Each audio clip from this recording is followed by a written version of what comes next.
Bismillahirrahmanirrahim.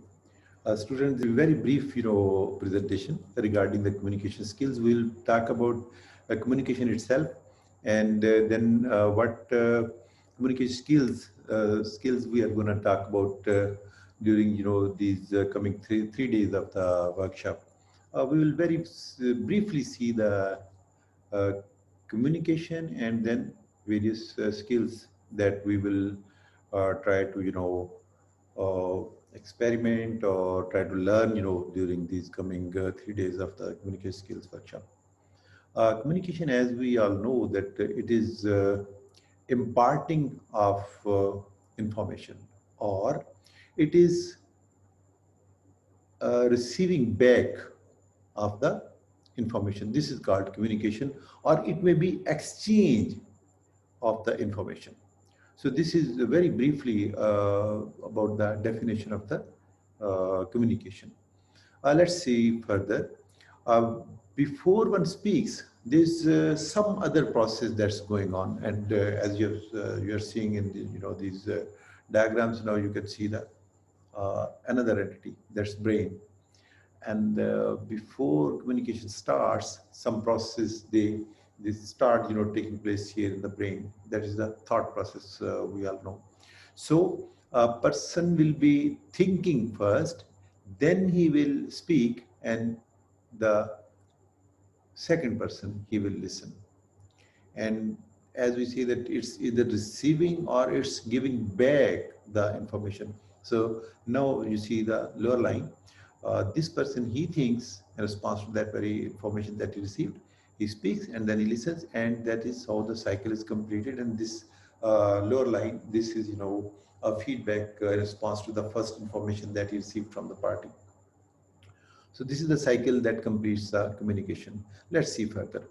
So if we carefully see, what's going on in communication, these are the three processes that we will be going through again and again. First is thinking process, then first person, he is speaking, and the second party, he will listen.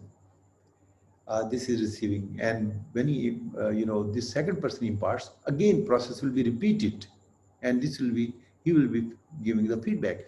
He thinks, he speaks, and he listens. So this will go on and on. This is feedback, and this is what we call communication. Why we made all these diagrams and pictures? Let's make the thing more simple. If you see carefully, there are three domains, or three processes, or three steps that are taking place. They are getting repeated.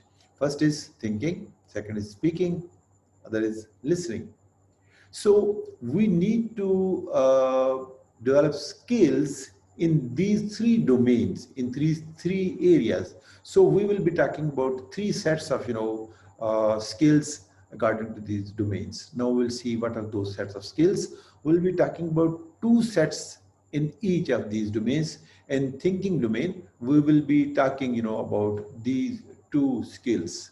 We'll see how we are going to develop these two skills, in coming 3 days of the workshop. Then we will take the second domain, that is speaking, and the set of skills that we're going to acquire is body language, and then how we change our words.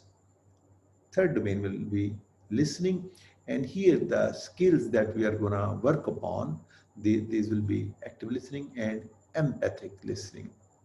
So this is basically, you can see, our syllabus for these coming 3 days. And while we're talking about the communication, this was made very, very simple.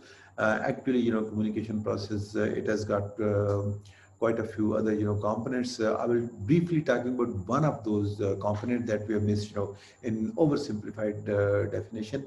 While,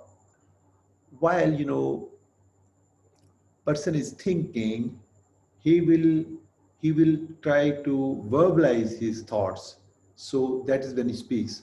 So this process is called encoding. Here, whatsoever, in first party, the thought process is going on, he will code his thoughts and give it to the second person. When these thoughts, when these words, these sentences, they will reach the brain of the second person, he will again think over these, words, these, sounds, and he will decode these thoughts, these sentences. So, uh, for communication to be effective, it's very much necessary that this coding, encoding, and decoding process, they are aligned. I will give you just one very simple, example. If person is coding his thoughts and say, and we talk about the language, he's coding his thoughts in English language, and the second person, he's unable to understand the English. He's suppose he speaks, Arabic or French, so he will not be able to decode these, this message or this information or data, whatsoever it is. So to for the communication to be effective, we have to encode our communication according to the code the other person is, he has got, he's equipped with. So coding and encoding, coding and decoding, they have to be aligned. Otherwise, second person, he is not going to understand the message or the data or the information whatsoever has been said. And this intervening, area, while one person is talking to the other one, this is called medium. And uh, if medium, it is noisy, it has got various sound, various other devices or equipments, they are being played, or one person, he's not able to convey his thoughts properly, so communication is going to be, or if there is some other barrier, it's not going to be that very effective. Or if you are on some devices, there's some signal problem or communication problem, again, communication is, these will be the barriers in effective communication. Or you are busy and, in some job, in some driving, these will be the communication barriers.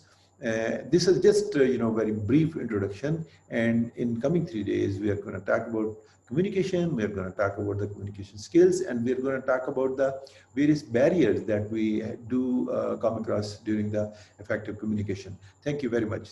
This is just a start, and we are going to explore further on all these aspects. Thank you very much.